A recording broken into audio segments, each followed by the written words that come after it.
Great Ice Age shaped the world we live in today. A mass of water poured into the oceans as the ice caps melted. Sea level rose 400 feet. Floods swallowed up the best coastal lands on Earth. All traces of the people who'd lived on them vanished beneath the sea. Could this mass flooding have been the inspiration for hundreds of flood myths from all around the world? We're told the flood myths are just that, myths, and should not be taken seriously. But in India, new evidence from the bottom of the sea is showing substance to the myths.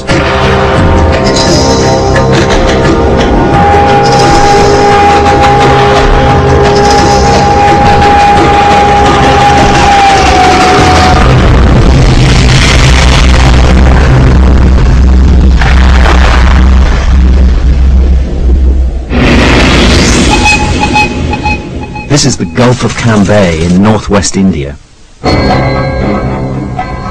In late 2001, scientists doing pollution studies made an astonishing accidental discovery.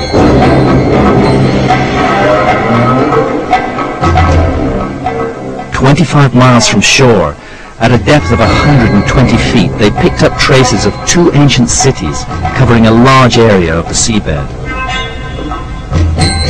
The discovery threatens to overturn everything that archaeologists have believed about the origins of civilization. They found two cities the size of Manhattan, with massive walls and plazas.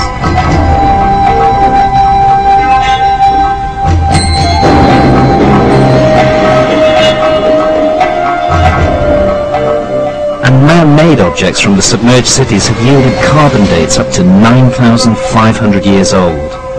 That's about 5,000 years older than any city discovered by archaeologists anywhere. It means we could be dealing with a civilization lost at the end of the Ice Age. Perhaps even one of those that the flood myths speak of, which flourished before history began.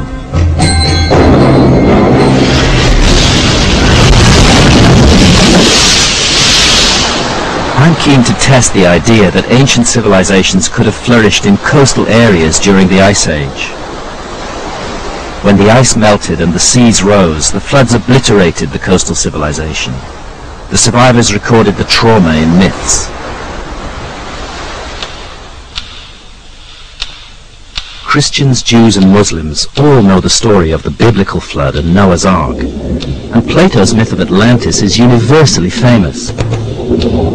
But India may have the oldest flood myths in the world. I'm going there to investigate. I begin my journey in the ancient town of Dwarka on the tip of the Gujarat Peninsula. It huddles at the foot of a spectacular medieval temple dedicated to the god Krishna, the most famous of the Indian gods.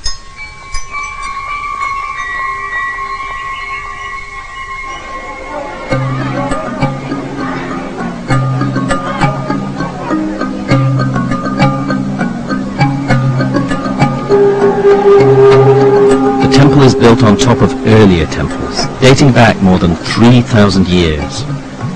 It commemorates a mythical city, said to have been established by Krishna before the flood and destroyed. On the same day that Krishna departed from the earth, the ocean submerged Dwarka.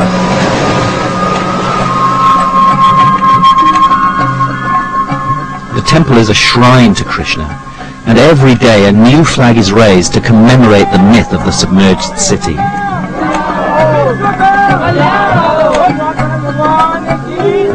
Every year, hundreds of thousands of pilgrims flock from all corners of India to mingle in its courtyards and bathe in the ocean's sacred waters. But would the myth point the way to an underwater find?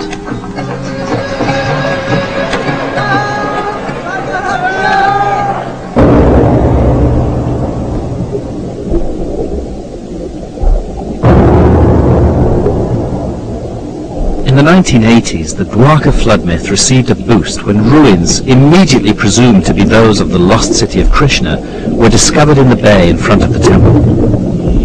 A leading archaeologist estimated on the basis of a hunch that they were dated to around 1500 BC. But since there's no real evidence for that date, I want to take a look at them myself.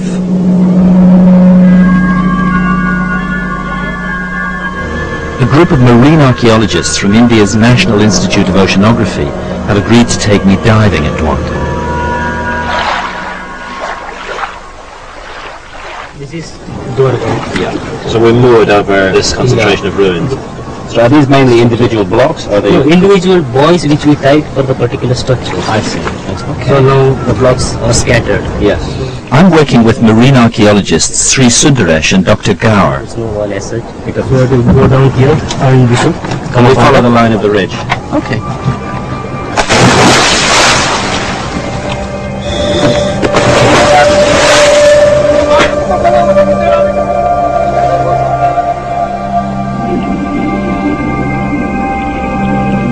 What's hard looking at structures underwater is to be sure whether strange-looking objects are just weird natural formations or whether they've been cut and shaped by man. It becomes clearer when you find clean-cut individual blocks like these. The next question with any underwater site is, how old is it? This site is so shallow and close to the shore that recent earthquakes could have submerged it, not necessarily rising sea levels at the end of the Ice Age. So it wasn't a big surprise to learn that Sundaresh and Gaur are now dismissing these finds that are merely hundreds of years old. This clearly can't be the ruins of the ancient mythical city of Dwarka. Stone anchors of a type made in India in the Middle Ages prove that the ships of that time once moored here. So anchors precisely we are dating between 8th century AD to 14th century AD. So I think the structure also may fall in that period. So we're talking actually about a medieval site. Medieval period. Do you accept the conventional dating of 1500 BC or so for this site, or do you think we should put a big question mark over that date? I think you answered the question. We should put a big question mark over that. I mean, we have not found any material evidence on which we can be sure about the date. Right. Till we find any datable material artifact, we'll have to continue our search as and when we can. Yeah. Have you ever gone like 10 kilometers out that way? So for 10 kilometers away from here, no, we are not dived. We have gone up to 2 kilometers.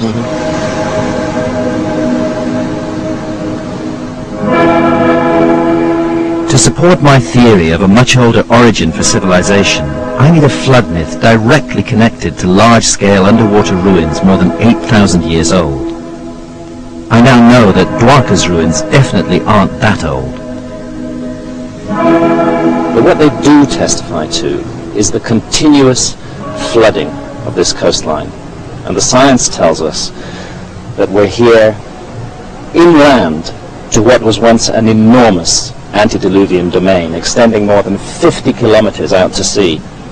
The archaeological surveys here haven't even begun to test. They have to go out, far out from shore and into deeper water.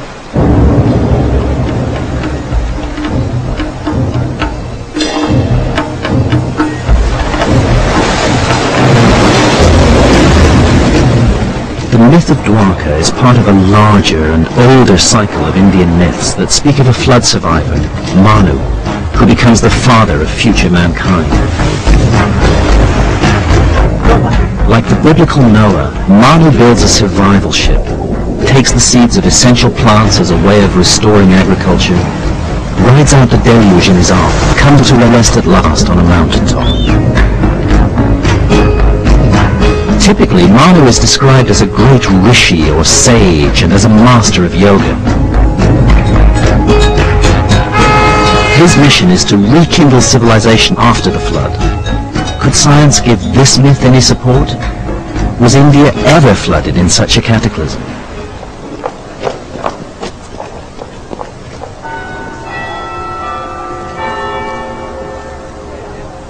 To find out, I travelled to the north of England, to my old university, Durham, to meet one of the world's leading specialists on sea level rise, Dr. Glenn Milne of the Department of Geology.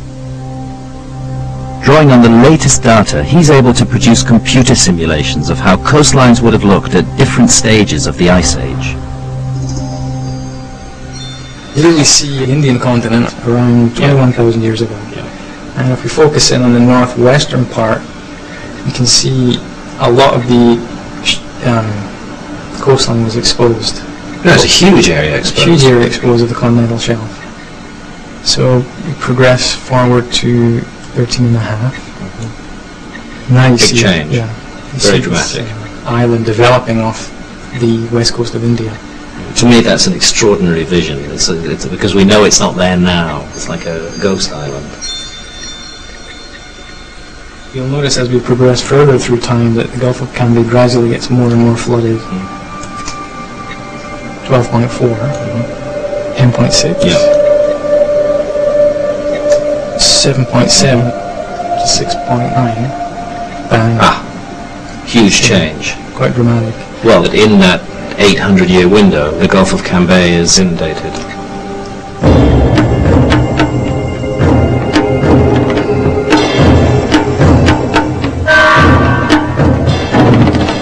What interests me is that the flooded domains of India's northwest lie side by side with India's oldest and most mysterious civilization, the Indus Valley civilization, so called because its first cities were found along the Indus River. It's one of the least understood cultures from the ancient and believed to be the biggest, covering more than 1 million square miles. It flourished about the time the pyramids were built in Egypt. But I'm interested in it because even the most conservative archaeologists think its roots go back much further, to small-scale settlements dating to the end of the Ice Age, when Glenn Milne's maps show that huge floods ravaged India. Could the Indus Valley civilization be the missing link to lost cities of the underworld that I'm seeking? To find out, I'm going to Dwarka in the lonely salt marshes of the Rann of Kutch.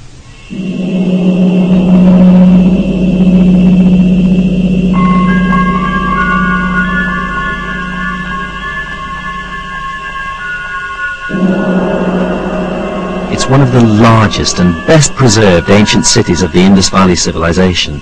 To explore the missing link, I'm searching for clues about its heritage and the ideas that made it tick. Archaeologist Dr. Bisht has been working on the whole Indus Valley mystery. Can you actually say how old the site is? Are you sure of that? It's around 3000 before Christ. 5,000 years ago. 5,000 years ago, that's correct. A small fortress was laid out here, quite a strong one. That fortress was converted to a castle. Around that fortress, a really sophisticated city developed. They knew how to write, but unlike the Egyptian hieroglyphs, nobody's ever found a way to crack the code of their enigmatic script. They knew a lot about urban planning and the necessities of urban life, the sort of knowledge that only comes from centuries, perhaps thousands of years of accumulated experience. 5,000 years ago, they were designing a water system that was way ahead of its time, including rock-hewn reservoirs built to fight a deteriorating climate and a series of savage droughts.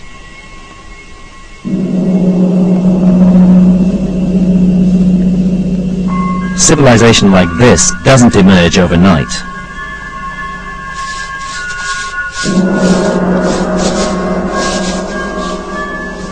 As the climate changed around them, the ancient inhabitants of Dwarka made themselves masters of water and water engineering.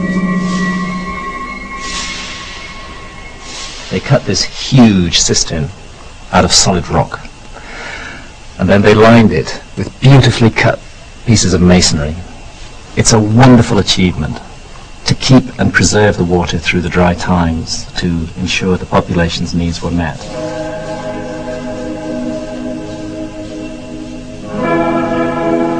The people who built this amazing city 5,000 years ago were at the end of a cycle, not the beginning. But from my investigation, the big question is just how far back does the Indus Valley culture go? Is it possible to trace it back to its source? Just like this. So it would be fair to say that the glory of this site is between 3000 BC and 2000 BC. Really, That's What about before 3000 BC? Before 3000 BC, what was there, we do not know. There might not be any culture, possibly, or we may find in future some other features as well. But archaeologists have already found related sites in the foothills of the Himalayas that date back much further. They're simple farming settlements, hundreds of miles from the sea, near high mountains. Places that would have made a natural refuge for the survivors of the floods that I now know took place in northwest India at exactly the same time. Is it a coincidence that the ancient Indian tradition of Manu speaks of a flood that destroyed a former civilization and of survivors who retreated to the mountains to start again?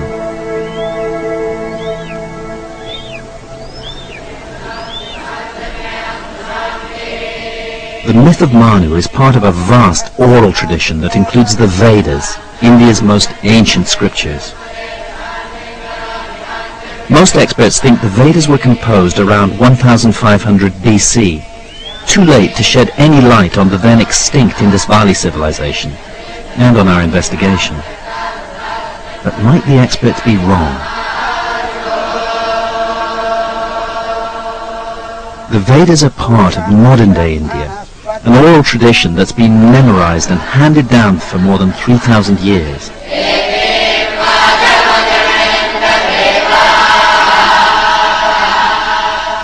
But if an oral tradition can survive for that long, why not for 6 or even 9,000 years? Could we find in the Vedas a clue to the missing link between the Indus Valley people and the end of the Ice Age? When the first Indus Valley sites were excavated in the early 20th century, the city of Dwarka revealed a startling new discovery. I want you to imagine for a moment you are back in 1500 BC and are looking out over the straight streets and brick houses of Mohenjo-daro. Suddenly, smoke and flames begin to rise amongst them.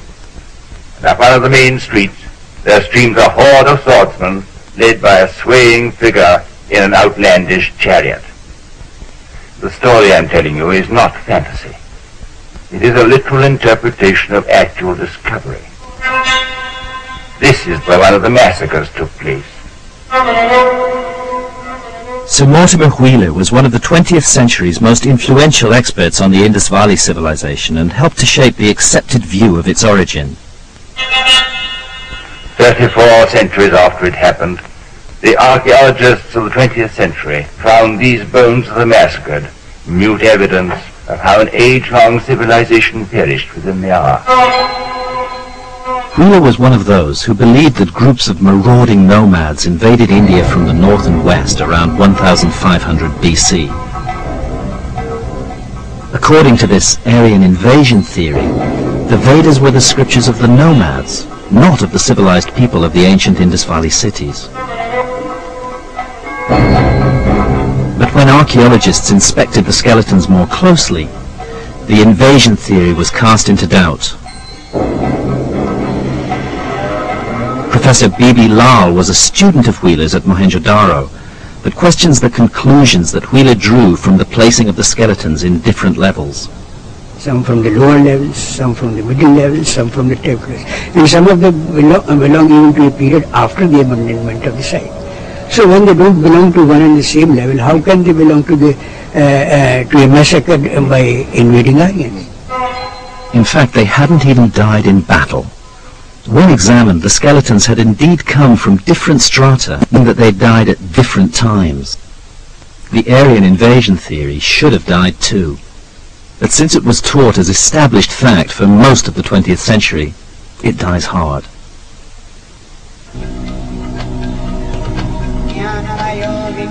Now new linguistic evidence is also undermining the invasion theory. leading archaeologists think it's likely that the language in which the Vedas are expressed has been evolving in India for more than 8,000 years, and so couldn't possibly have been introduced by Aryan invaders just 3,500 years ago. Perhaps it's time to consider a possibility that archaeologists still find unthinkable: that the Vedas are the scriptures of the Indus Valley civilization itself.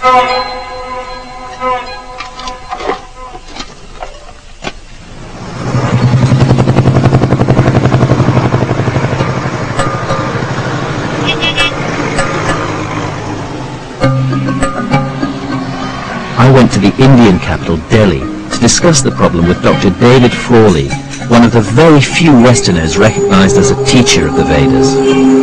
So we have this wonderful culture, apparently, with no literature, nothing whatsoever.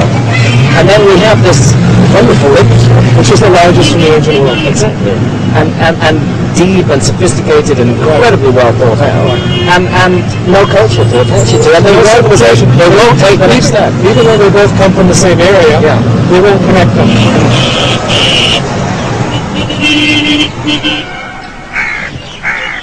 The result, says Frawley, has been a huge missed chance to know more about the amazing Indus Valley civilization and to explore its mysterious origins. The Vedas have been given to us as the literature of India, so they are connected with that culture. Now, if we put together, we see the image of a sophisticated culture of kings and rishis. We see in the seals, we see the symbols of spirituality, the symbols of yoga, the gods like Shiva. We see the whole basis of later Hindu civilization. And that's what we should find as the culture itself has continued. And I found an even more direct clue that links the Vedas with the ancient Indus Valley civilization. It's the image of the Indian flood survivor. In the Vedas, he's a long-haired mystic and a master of yoga. The image of just such a mystic, seated in a recognized yoga posture, turns out to be more than 4,700 years old, found at the Indus Valley site of Mohenjo-daro. Slowly open your eyes. Hello, Mr. Gahan. Nice to see you here. Welcome. I have a question that I want to ask you, which concerns this ancient image. I'm wondering if you recognize this position. This is called as Mula Bandhasana. It is said to be seated on the lowermost part of the body. He is trying to raise his energies up. Supposed to be a very difficult posture for the practitioners of yoga. In an advanced position, you try to slightly raise yourself and sit on the heels. And slowly you swing your legs like the wings of the butterfly and slowly bring it down. In due course, this comes down and touches the floor. Right. That's what we're seeing here, yes. The seal tells us that yoga was being practiced in an advanced form nearly 5,000 years ago. How old do you believe yoga actually is? Yoga, we believe, should be around 6,000 years old or even more. Yeah. Because there was one saint. He is said to have codified all this yoga into a form. This is 6,000 years ago. Yes, 6,000 years that he codified. Yes. Which means that it was existing much before that. Take both your legs and take them behind. Manu, the Vedic flood survivor, practiced yoga, and we now know the Indus Valley cities honored the image of a yogic sage. How big a leap is it from there to speculate that the Mohenjo-daro figure represents Manu himself, and that the Vedas must therefore have been known to the people of the Indus Valley civilization. Archaeologists too are noticing a lot of common ground. You find a hierarchy of settlements. You find a hierarchy in their domestic architecture or in public architecture. You are finding the same kind of society, highly urban civilization. What archaeology is doing is solving the puzzle of the origins of the Rig Veda. Well, I think so, but it is still hotly debated. I know it's a hot subject. In Vedic tradition, civilization was kick-started in India by survivors of a previous civilization from before the flood. Now geologists have discovered a lost river, which suggests the Vedas might have been composed by people who actually witnessed the end of the Great Ice Age. It's another sign that the myths deserve to be taken seriously as historical documents, and that they could be incredibly old.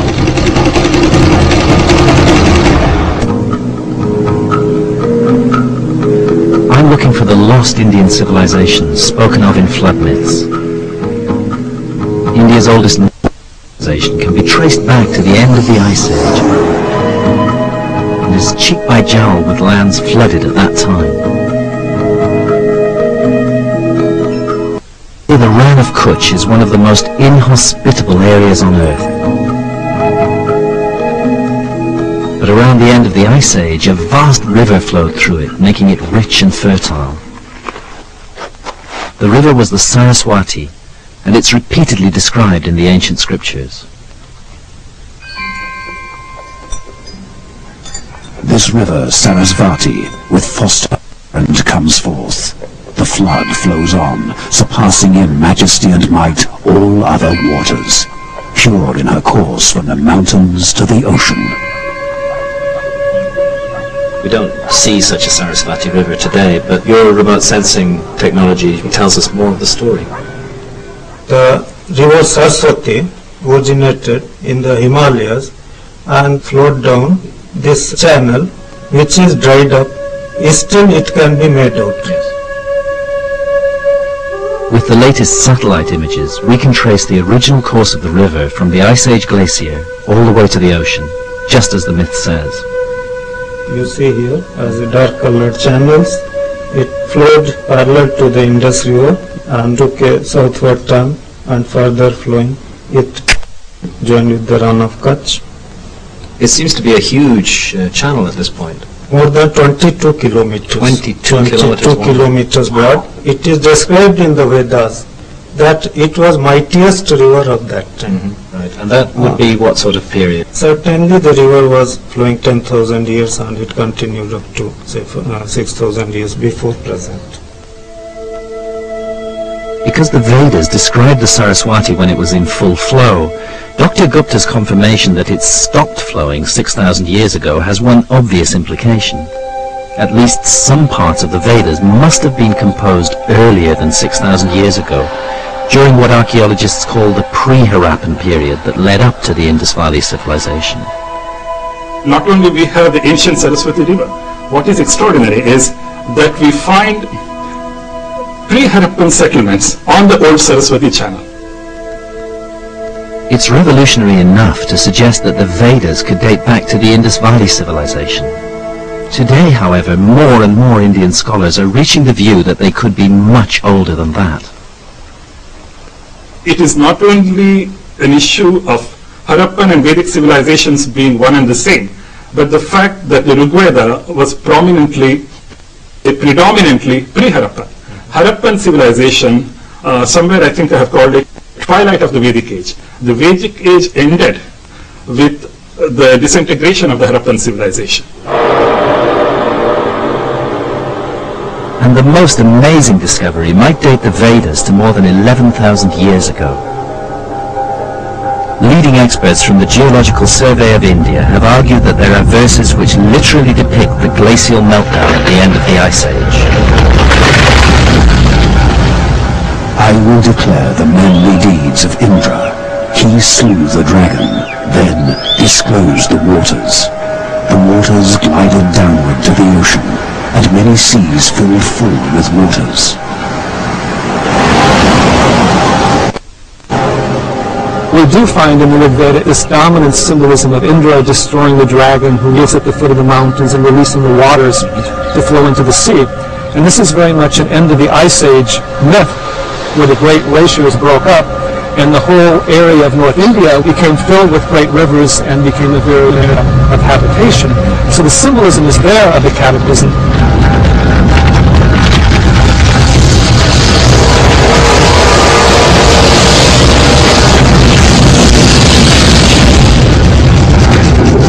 But even if the myths are 11,000 years old, they don't help us search for a lost Indian civilization. For that I still need a major underwater archaeological site in the areas that geology shows were flooded at the end of the Ice Age. Researching Indian archaeological journals, I found a neglected study describing a sunken ruin.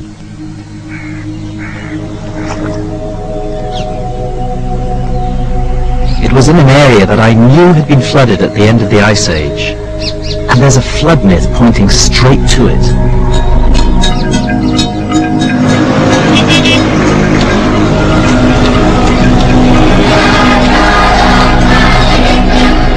Here, deep in the Tamil part of South India, one of the most sacred sites is the Meenakshi temple in the ancient city of Madurai.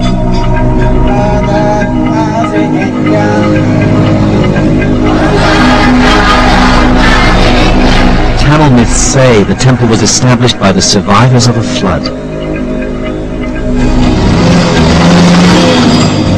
According to the myths, the survivors had belonged to an earlier and highly advanced civilization. Its most famous achievement before it was swallowed by the sea was a great academy or sangam for the perfection of human knowledge.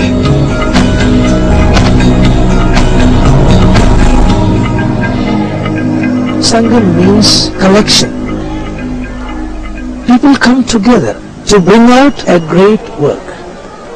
What happened to it to exist? Okay, that is, there's a big land.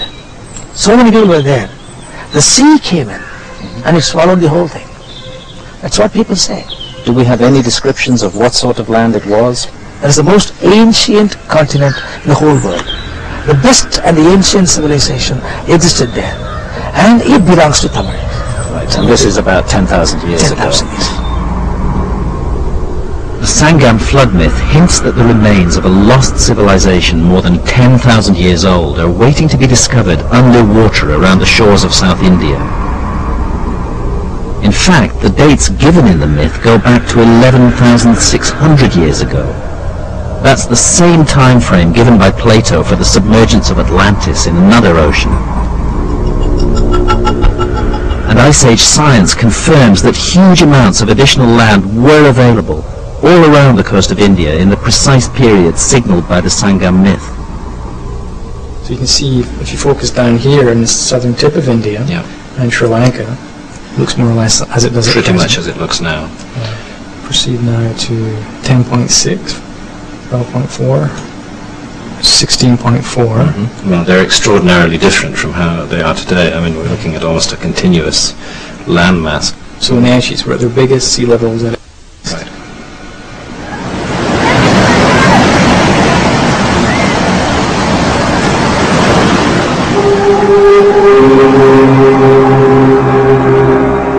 So the next step of my journey is to go to the coast, to search under the waves for the hidden history of that lost, flooded terrain. This is the Granite Shore Temple at Mahabalipuram. It's overlooking the Bay of Bengal in southeast India and is one of several dozen extraordinary rock-hewn structures scattered along the coast.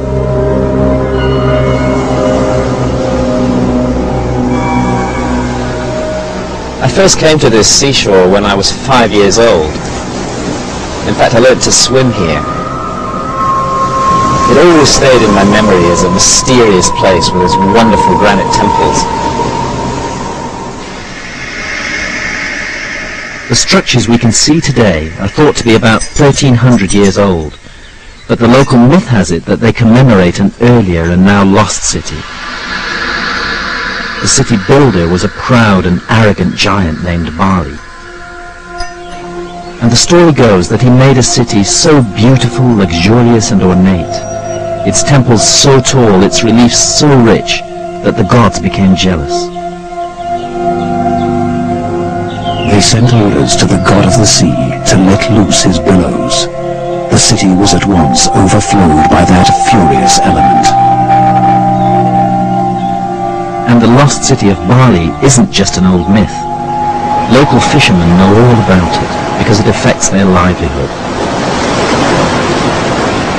First of all, how did you come to know that there are these structures underwater? How did you learn about them? உங்களுக்கு அங்க மண்டபம் இருக்குதுன்னு எப்படி தெரியும்? வலை போட்டதால தெரியுமா இல்ல சாதாரணமாவே தெரியுமா? அந்த காய்கறி போடும்போது When we throw the nets, they get caught in these pillars. When we tug on the nets, they break. No fish, no pillars.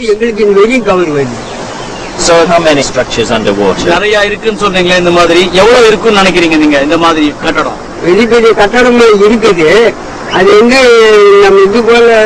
It's not like that. There are stones all on top of one another, dilapidated, jumbled together. Yes, jumbled together. I can't get permission from the Indian government to dive at Mahabalipuram, but I am able to dive a little further south at Pumpahar. The same experts from the National Institute of Oceanography who I worked with at Dwarka have found a structure that is truly mysterious. It lies almost 3 miles from the present shoreline at a depth of more than 70 feet. It's important because geologists tell us it was submerged about 11,000 years ago when sea levels rose. Archaeologists know of no culture of that time capable of building something so large.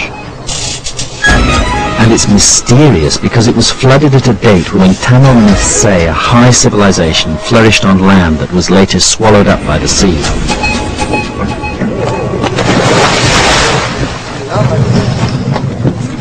Here, as at Mahabalipuram, underwater structures provide perfect shelters and breeding grounds for fish.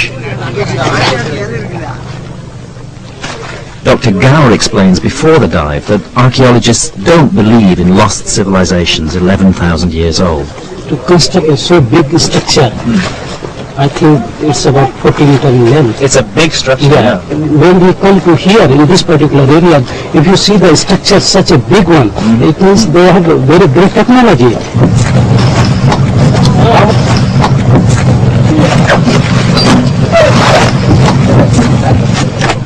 As we get ready for the first dive, it dawns on me how much I have at stake in the next few hours.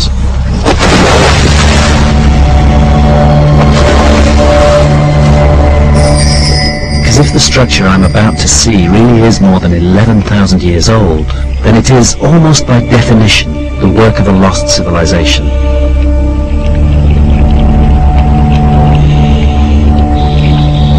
We reach bottom at about 70 feet. The visibility's pretty bad.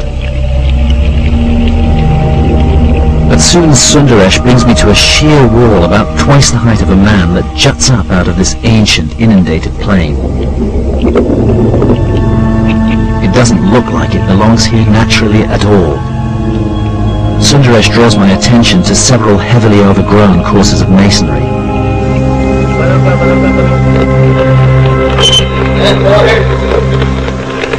Have you checked Martin? Incomplete.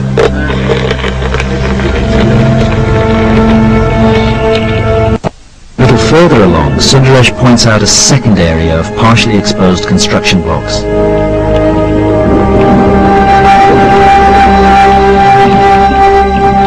As we continue along the U-shaped structure, I see that almost every inch of it is draped in fishermen's nets.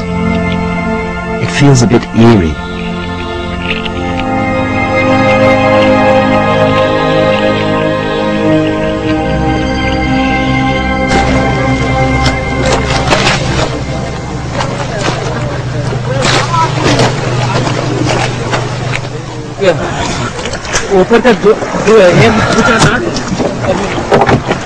Looking at these straight lines on the walls, you can almost make out courses of masonry. I'm in no doubt that we're looking at a man-made structure here. There is a lot of growth on it. On reviewing the dive on deck, what convinces me is these clear courses of individual blocks. And the way that the U-shaped structure sticks up so unnaturally from the flat sea bed. A computer model of the structure from measurements taken by the NIO reveals the overview that the murky waters hide from divers and shows that other structures stand nearby. Perhaps it was an enclosure for ritual purposes, Back on deck, Kamleshvara, the expedition leader, confirms that further anomalies have been identified in the same area. There are another port structures around north of this place and south of this place where we feel that, or we believe, or we know from the people saying that there are submerged structures below. This is one place, maybe in isolation. But if 3 or 4 structures along the coastline, if they give us some good unified... And if you can plot the relationship of the structures to each other. We should put all the data together. And well, it seems to me an area that deserves more research. Mysterious. Mysterious, exactly. A couple of months after I dived at Pumpahar, a news story, not picked up elsewhere, appeared in the Indian press announcing the discovery of 2 lost cities 120 feet under the sea off northwest India. Precisely where Glenn Milne's maps had shown a huge loss of land at the end of the Ice Age. I felt as though I was being shown the Holy Grail. Nothing could stop me from going there.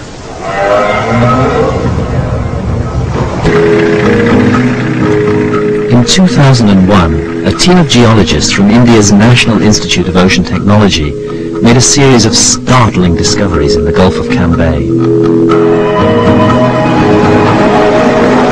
Their sonar readings show evidence for 2 huge cities 120 feet underwater. And a sample they've collected from the seabed has been carbon dated to the end of the Ice Age. The NIOT experts aren't archaeologists. They were doing pollution studies in the Gulf.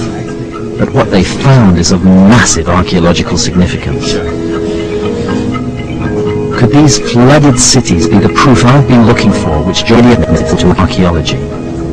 Initially, when we went, we thought probably we'll be on an early Harappan site.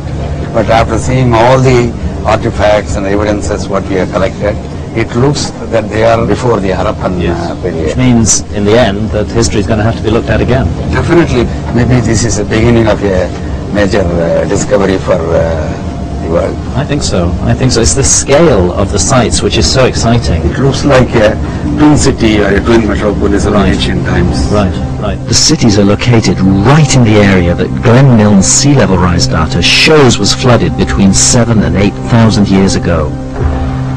This was at the very end of the Ice Age and was the last of 3 major pulses of meltwater release that have been identified by geologists. One city is more than 8 kilometers long, other one is almost 9 kilometers. These are enormous. Enormous, yeah. Both of them appears to be along 2 river courses.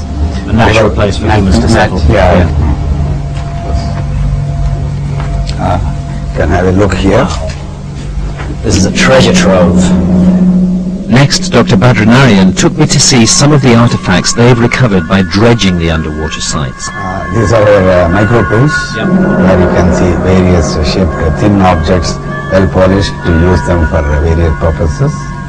This is like a spoon. Yeah. You can see it's the shape of a deer they have made. Well, it's very interesting because it's carved the same on both sides.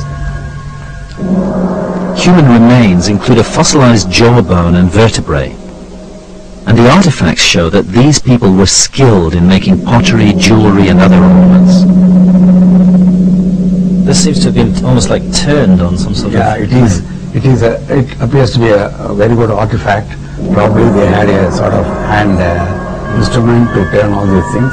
If you see, there's a hole also they have made through that. And this hole runs all the way through it? Yeah, completely. Yeah. So this is absolutely definitively a man-made object. Yeah, we did not know what it was. Most startling of all, a stone slab was discovered with raised markings which could push back the date of the invention of writing to the end of the Ice Age. Yeah. This is some of the images we have picked up in the... Sub-bottom profiling, a technique that detects materials buried beneath the seabed, reveals the city's massive foundations. In between the seabed, you'll be seeing soft material. Right. This is the foundation of the which has quite a different character from the rest. So this is building foundation. Building foundation. Right. And you can see that they are very regularly spaced. Indeed. Which are walls. Yeah, walls. But a bigger surprise came from the side-scan sonar, a beam passed along the seabed to detect solid objects. The images show sophisticated geometrical structures. It's looking down on the seabed, these very right-angled structures. Yeah, these are about 77 meter by about 40 meter. Yeah. Actually, there's a series of steps going down. Looks like it's not anything that you normally come across in a marine, this one. No. It is obviously man-made. Yeah. But Dr. Badranarian had something even more spectacular to show me, which looks like a citadel. Something very different than what you see now. Right. Yeah. Wow. You see very square features. Yeah, and I can see a lovely series of right angles here. Yeah, they are all platform-like features. Yeah. The present length of this is about 98 meter.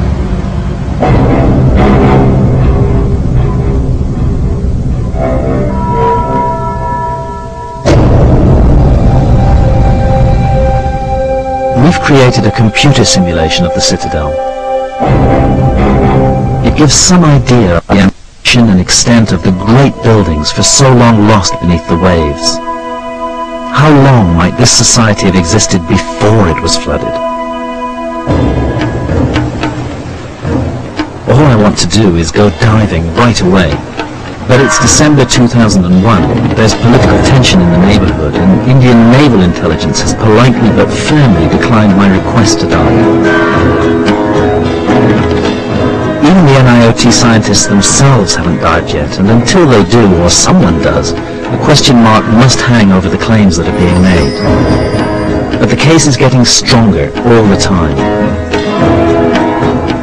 A month after I met them, the NIOT released the results of carbon dating on the artifacts recovered from the sunken cities. The results caused a sensation around the world. One of the objects was dated to 7,500 BC. That's 4,500 years before the cities of Mesopotamia and Egypt. How long would it have taken a civilization that was already here 9,500 years ago to build cities on this scale? We could be looking at a previously unknown high culture in existence around the coastal margins of India from perhaps as much as 12,000 years ago. And that's precisely the period when the U-shaped structure at the bottom of the Bay of Bengal was last on dry land. If we take the ancient flood myths seriously, instead of writing them off as primitive fantasies, as so many archaeologists do, then they can point us towards new discoveries, discoveries that could rewrite history.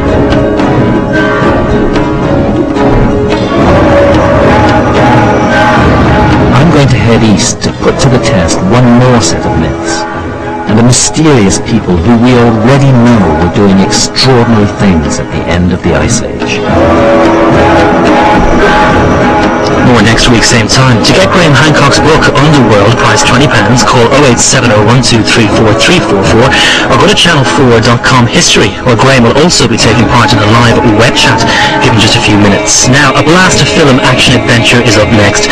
Robert Rodriguez gives his El Mariachi the Hollywood treatment, and it stands up as one brilliant remake. Antonio Banderas, Salma Hayek, and a typically informed Steve Buscemi. It's an absolute rush with Desperado.